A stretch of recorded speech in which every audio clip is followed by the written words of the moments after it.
গভীর রাতে পুড়ে ছাই হয়ে গেল একটি কাঠমিল। স্থানীয় সূত্রে জানা যায়, গভীর রাত্রে মানবাজার বাসস্ট্যান্ড লাগোয়া একটি কাঠমিলে হঠাৎ দাউ দাউ করে আগুন লেগে যায়।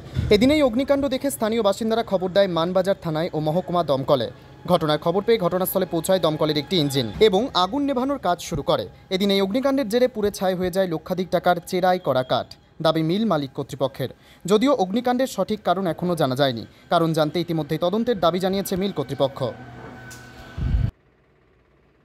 কিভাবে আগুন লাগলো এটা তো আমরা সঠিক করে বলতে পারবো না। সবাই বলছে এই দিক থেকে আগুনটা লেগেছে, কিন্তু এদিকে কোনো তার বা কিছু থাকেনি, তাই এটা লোকে তাই মানে এটা কেউ লাগিয়ে দিয়েছে, তাই আমাদের সন্দেহ। কিভাবে জানতে পারলে তোমরা? আমাদেরকে পুলিশ দিক দিয়ে জানানো হলো। পুলিশরা পাশের এখানে দোকান আছে টেক্সটাইলের, তাদের নাম্বার জোগাড় করে তারা আমাদেরকে বললো যে তোমাদের কাঠমিলে আগুন লেগেছে, তো তোমরা এসো। এরপর আমরা 3টা 15-20 নাগাদ এলাম।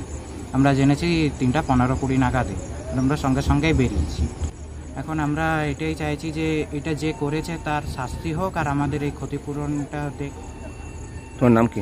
আমার নাম সূর্য চৌধুরী।